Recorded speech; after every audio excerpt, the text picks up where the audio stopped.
जय श्री कृष्ण। परमपिता परमात्मा की कृपा से आप सभी लोग अच्छे होंगे।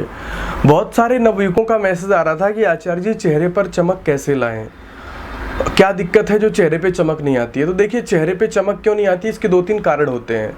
यदि आप इन चीज़ों को फॉलो करते हैं तो मैं गारंटी देता हूं कि 1 महीना से 2 महीना के अंदर आपके चेहरे पे चमक आनी प्रारंभ हो जाएगी। और कोई बहुत विशेष प्रक्रिया नहीं है, बहुत छोटी सी प्रक्रिया है, लेकिन ध्यान देने की आवश्यकता है। देखिए, सबसे पहले हमारे जीवन में ब्रह्मचर्य का होना बहुत आवश्यक है। ब्रह्मचर्य माने हमारे अंदर जो वीर नामक धातु बनती है उसके रक्षक हम बने। रक्षक कैसे हम बन सकते हैं? हम अनावश्यक ऐसे चित्र न देखें जो ठीक नहीं है, अश्लील चित्रों का हम दर्शन न करें, किसी चीज़ का हम स्पर्शन न करें, कहें कि किसी स्त्री का हम सेवन न करें। ये कुछ नियम होते हैं जो ब्रह्मचर्य से हमारे जीवन को हमें ऊंचा उठाते हैं। तो ये 3-4 चीज़ें हमें याद रखना होता है। क्या रखना होता है कि हम किसी स्त्री का दर्शन, मतलब स्त्री का माने किसी गंदे चित्र का दर्शन न करें, किसी गंदी चीज़ को स्पर्श न करें, और किसी गंदी, मतलब कहूँ कि एक बाल्यावस्था में पढ़ने लिखने की उम्र में किसी स्त्री से संबंध न बनाएं।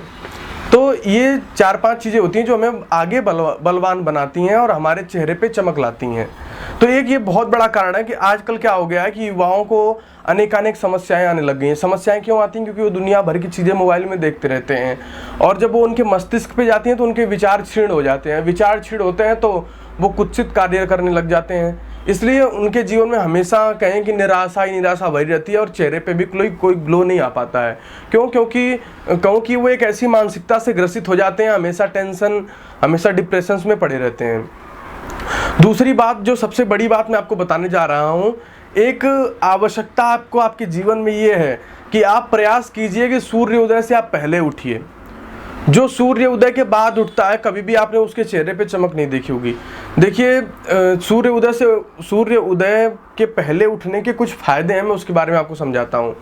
जो सूर्य उदय से पहले उठेगा उसके शरीर के अंदर एक फुर्ती होगी, एक स्फूर्ति होगी।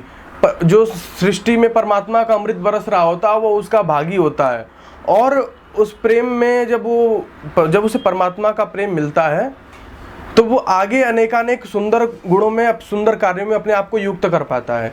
तो एक तो परमात्मा का प्रेम उसे मिलता है, और उसके अंदर खुद एक ऐसी कृपा होती है ईश्वर की कि उसके अंदर स्फूर्ति जागती है, और वो अपने जीवन के हर कार्यों को सुंदर तरीके से कर पाता है। कि जब भरत को कहें कि राज्य मिलने वाला था, राम को वनवास हो गया, तो भरत के मन में आया कि कहीं राम की माँ के अंदर ऐसा ना हो कि भरत की प्लानिंग हो कोई और भरत के थ्रू राम को वनवास जाना पड़ रहा हो।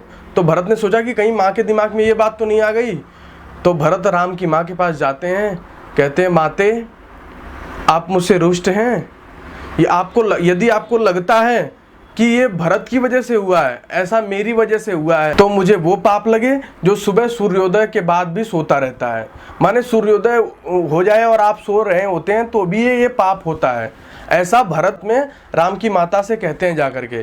तो आपको कहीं ना कहीं दिखाई दे रहा है कि यदि कोई इतनी बड़ी बात कोई दार्शनिक कह रहा है या इतना ऊंचा स्तर का व्यक्ति कह रहा है तो कोई सामान्य बात नहीं, इसमें कुछ न कुछ कारण जरूर होगा। आप खुद एक बार अपने व्यक्तिगत जीवन के अनुभवों पे जाकर के देखिए कि आप किस दिन बहुत सुबह सुंदर तरीके से उठिए, परमात्मा का नाम लीजिए, चीखिए, चिल्लाइए मत, सुंदर तरीके से अपना जीवन जीजिए।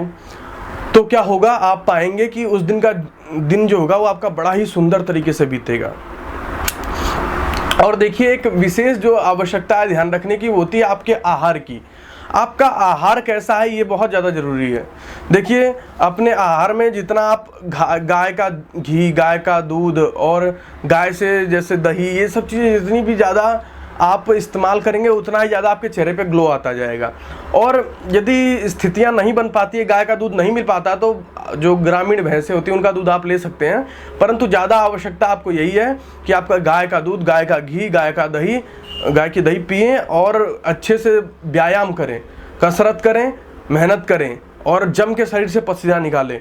और ऐसा यदि आप 1 महीने तक करते हैं, इन जितनी बातें मैंने आपको बताई हैं कि सुबह जल्दी उठिए, ब्रह्मचर्य का पालन कीजिए और खान पान पे ध्यान रखिए, ये 3 बातें हैं जो आपको आपके कहें कि चेहरे की चमक में, चेहरे की चमक नहीं, आपके बुद्धि की चमक, आपका सर्वांगीण विकास करेंगी। ये सारी बातें सर्वांगीण विकास करना है तो इन बातों को आपको गहराई से समझना होगा और इन स्टेप्स को फॉलो कीजिए और उसके बाद रिजल्ट आप मुझे कमेंट्स करके ज़रूर बताइएगा, ठीक है, कि कैसा आपके साथ हुआ। ठीक है, इतना कह के मैं अपनी वाणी को विराम देता हूँ। अगली वीडियो में आपको और गाइड करूँगा कि आगे जीवन में कैसे अपने आप को आगे बढ़ाना है। जय श्री कृष्ण।